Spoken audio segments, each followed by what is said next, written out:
बिस्मिल्लाहिर्रहमानिर्रहीम अस्सलाम वालेकुम गाइस, कैसे हैं आप सब। उम्मीद करती हूँ आप भी ठीक होंगे और आपकी दुआओं से मैं भी ठीक हूँ जी। तो गाइस मैं आज छत से अपना व्लॉग स्टार्ट कर रही थी। यहाँ पे जी मैं छत पे आई थी और साथ वाले घर से मैंने ये एलोवेरा ली थी और एलोवेरा मुझे चाहिए थी, तो मुझे फ़्रेश चाहिए थी, इसलिए फिर मैंने उनसे छत से ही कहा था तो उन्होंने मुझे दे दी थी। और यहाँ पर मैं चाय पीने असर के बाद लाजमी आती हूँ, तो काफ़ी अच्छा फ़ील करती हूँ ओपन एयर में। और यहाँ पे जी मैंने छत के फ़ौरन बाद ना रात के टाइम वीडियो स्टार्ट की है। और यहाँ पे मैं आपको दिखा रही थी कि मैं ना सारे पोर्शन के ना जो डोर थे ना वो क्लीन कर रही थी। सर्फ वाले पानी से पहले मैंने इसको सारा साफ़ किया, उसके बाद गीले कपड़े से साफ़ किया था और एक साफ़ कपड़े खुश्क कपड़े से ना इसको सारा दरवाज़ों को साफ़ किया था। इस तरह दरवाजे अच्छे से क्लीन हो गए थे, लेकिन हो तो गए थे, लेकिन कुछ दिन बाद ही तूफ़ान और अंधेरी बल्कि काफ़ी ज़्यादा आया था तूफ़ान, तो फिर दोबारा से मेरे ना दरवाज़े गंदे हो चुके हैं।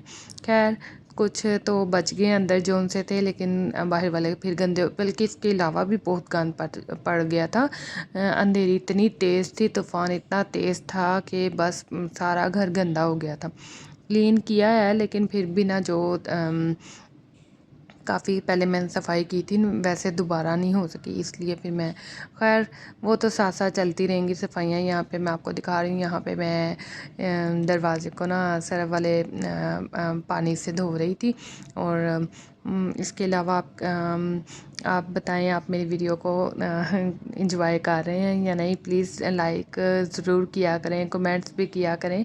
और ये देखें, ये दरवाज़ा भी बिल्कुल क्लीन नहीं हुआ था और कितनी डस्ट थी इसके ऊपर, और ये सारे फ्लावर भी डस्ट से फुल हुए पड़े थे। फिर मैंने उन्हें भी क्लीन किया था। और ये जी नेक्स्ट डे है, कोर्स मैंने काफ़ी दिनों बाद वीडियो स्टार्ट की है, तो फिर ये नेक्स्ट डे ना यहाँ पे उमाइमा मुझे अपना काम दिखा रही थी। पेपर्स होने वाले हैं बच्चों के, तो इसलिए फिर बच्चों का देख रही थी मैं काम कि वो क्या पढ़ के आए हैं। और मैंने भी उनको काफ़ी तैयारी करवाई थी, वो सारा फिर लेके ना ऊपर छत पे आ गई थी। यहाँ पे मैंने फिर बच्चों के स्नैक्स के लिए आलू चने बनाए थे। उसके लिए मैंने एक तरफ मैंने आई थिंक ये चिकन बॉयल होने रखा था, और इसके अलावा मैंने इसमें इमली आलू बुखारे की चटनी भी डाली थी। और यहाँ पे आटा भी गूंद रही थी मैं। तो शाम के खाने का टाइम हो रहा था, इसलिए मैं जल्दी जल्दी से ना सारी प्रिपरेशन कर रही थी खाने की। और इसके बाद जी हम गए थे उमाइमा की नानों की तरफ। तो ये उमाइमा रेडी हो गई थी नानों के घर जाने के लिए, और यहाँ पे ये कह रहे थे मैं नमाज़ पढ़ लूँ फिर चलते हैं। उसके बाद जी नेक्स्ट डे इन्होंने स्कूल जाना था, तो काफ़ी रात हो गई थी जब हम वापस आए थे। फिर नेक्स्ट डे ये ब्रेड एग खा रहा था तलहा, और ये सबसे पहले तैयार हो जाता है, इसलिए फिर ये अपना ब्रेकफास्ट कर रहा था। और जबकि ना तल असद अभी तैयार हुआ था और ना ही उमाइमा।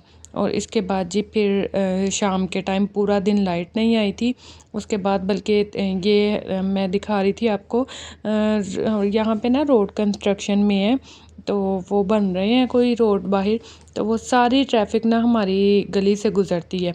तो सारी गली ना बाइक्स और ये ना बल्कि रिक्शे, बहुत ज़्यादा ट्रैफिक हो जाती है गली में। हम खैर बच्चों को बाहर तो नहीं जाने देते, लेकिन यहाँ पे मैं आपको दिखा रही थी कि कैसे ट्रैफिक ऐसे थी जैसे ना किसी रोड पे ट्रैफिक है। तो ये बड़ा सा सीन हमें लग रहा था। और कुछ सारी लाइट भी गई हुई थी, इसलिए फिर हम यहीं पे खड़े थे सारे, मोहसिन भी थे और बच्चे भी थे। फिर मैंने यही शूट करना शुरू कर दिया, और बड़ा मज़ा आ रहा था। यहाँ पे बहुत ज़्यादा हवा भी चल रही थी, और ऐसे लग रहा था लाइट नहीं ना थी, तो ऐसे लग रहा था जैसे कोई लाइट्स नीचे से ना गुजर रही हैं, ऐसे लाइट्स पड़ रही थी पूरी स्ट्रीट में, कि बहुत ही प्यारी सी ना लुक आ रही थी। खैर गली की हालत काफ़ी ख़राब हुई है, जैसा कि आपको बता रही हूँ कि रोड बन रहे हैं, तो वो फिर जब ट्रैफिक वगैरह इधर आती जाती है फिर ऐसा हाल हो जाता है।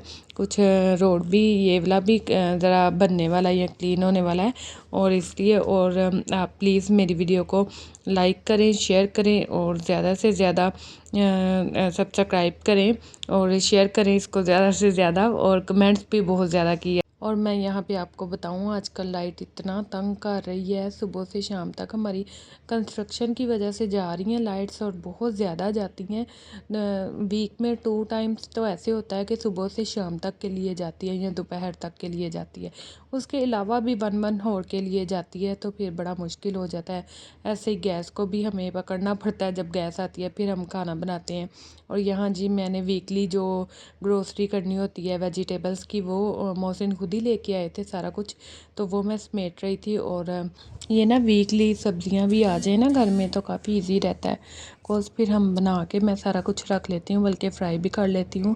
जैसे कि इसमें भिंडियाँ और करेले हैं, वो बना के फ्राई करके रख लूँगी, ताकि जब भी बनाना हो कुछ तो बस निकाला और बना लिया। आलू गोभी भी पकाऊंगी, इस तरह मैनेज हो जाता है और समझ आ जाती है। नेक्स्ट डे जब सुबह सुबह 9 बजे तक गैस रहती है, तब तक मैं अपना खाना वगैरह रेडी कर लेती हूँ बच्चों के लिए। और फिर 1 बजे जब बच्चे आते हैं, फिर जल्दी से उन्हें ताज़ी रोटी बना के देती हूँ। तो ये हमारी लेडीज़ के लिए आसानी हो जाती है कि वीकली आ जाए सब कुछ और मैनेज हो जाता है इस तरह। और ये तो आप सबको भी बल्कि पता होगा। और बड़ा अच्छा फिर मैनेज हो जाता है घर का काम भी ना। और लाइट जाने की वजह से मेरी वॉशिंग मशीन भी ख़राब हो चुकी है। मैंने कहा मैं बता दूँ, मैं कितने कपड़े धोती थी, लेकिन अब मुझे बहुत फ़िक्र हो रही है कि मैं अपने कपड़े कैसे वॉश करूँगी। बिकॉज़ बच्चे ना स्कूल के कपड़े बहुत ज़्यादा गंदे करते हैं और धोने भी पड़ते हैं। इसी के साथ मैं आपसे इजाज़त लेती हूँ। अल्लाह हाफ़िज़।